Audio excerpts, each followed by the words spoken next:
Magandang araw sa inyo lahat. Lalo naman sa'yo, Pilipini, Sandra. Good morning, ma'am. So, ito po ang aking slogan.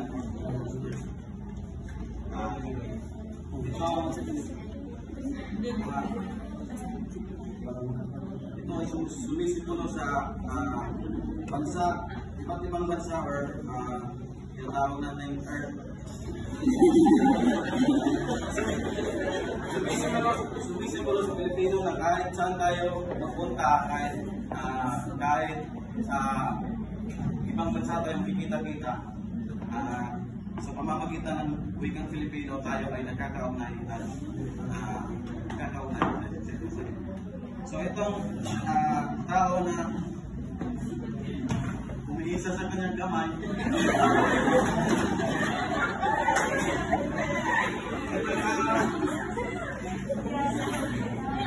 na kinulayan ko ng Philippine flag, siya ang nagre-representa sa bawat Pilipino noong panahon ng kolonisasyon, panahon ng pananakop.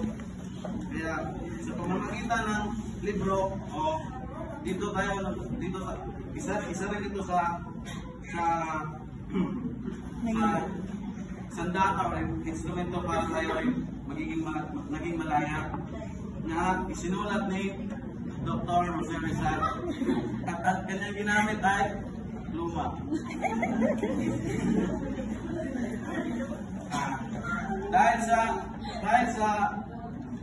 Kahit anong hirap ng dinanas ng ating mga ninunong sa noong panahon, tayo ay nagkaroon ng kaunlaran. Kahit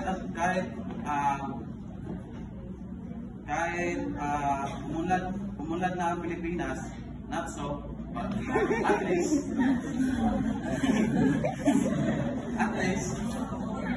meron tayong nakitang improvements na malaya na tayo. At sa kabuuan, kahit anong hirap ang kanilang dinanas nung sinaunang panahon hanggang ngayon, meron pa rin naghihirap. Huwag natin kalimutan na may sisilang pangbukas. Maraming salamat. Dada. Dada to.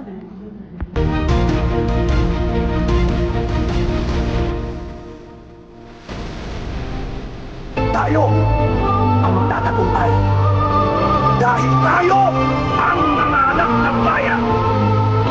Ulitin ang mga sedula niyo!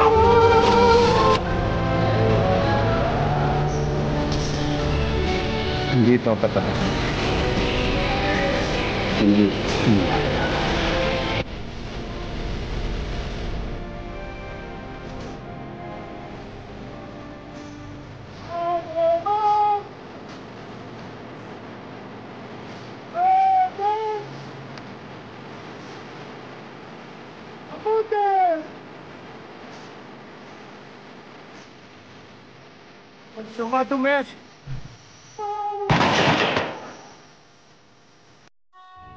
Magandang araw sa inyo lahat.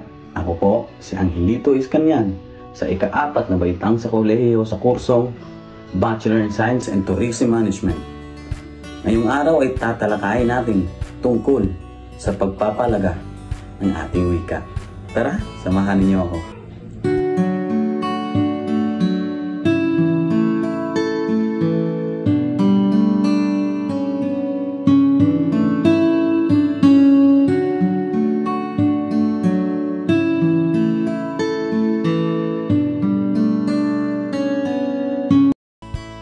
Ang pagpapahalaga sa wikang Filipino ay mahalaga dahil ito ang pangunahing nagbubuklod sa mga Pilipino. Narito ang dahilan kung bakit mahalaga ang pagpapahalaga ng ating sariling wika. Una, identidad at kultura. Ang wika ang nagdadala ng kasaysayan, tradisyon, kultura ng isang bansa. Sa pamamagitan ng paggamit at pagpapaunlad ng wikang Filipino, mapapanatili natin ang ating sariling kultura at pagkakakilanlan bilang Filipino.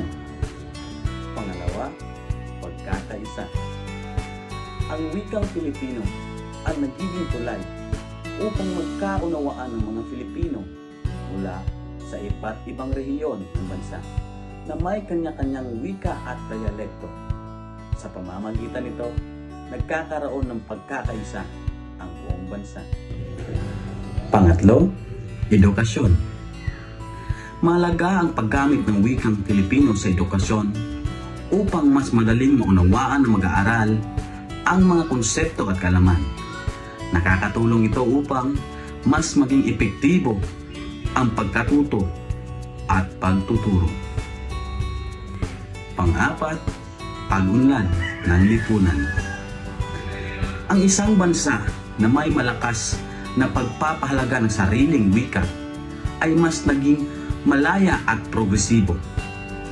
Ang pagtaguyod sa wikang Filipino ay nagtataguyod din ng pag-unlad ng ating bansa. Panglima at panghuli, pagpapaigting ng pambansang kamalayan.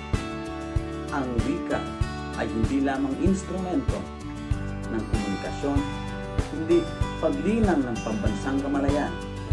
Sa paggamit ng wikang Filipino, mas nagiging malalim ang ating pagmamahal at pag-unawa sa ating bansa. Sa kabuuan, ang pagpapalaga sa wikang Filipino ay hindi lamang sa paggamit nito, kundi pati na rin sa aktibong pagsuporta at pagpapaunlad at pagpapanatili nito para sa mga sumusunod na henerasyon. Maraming salamat at yun lamang po.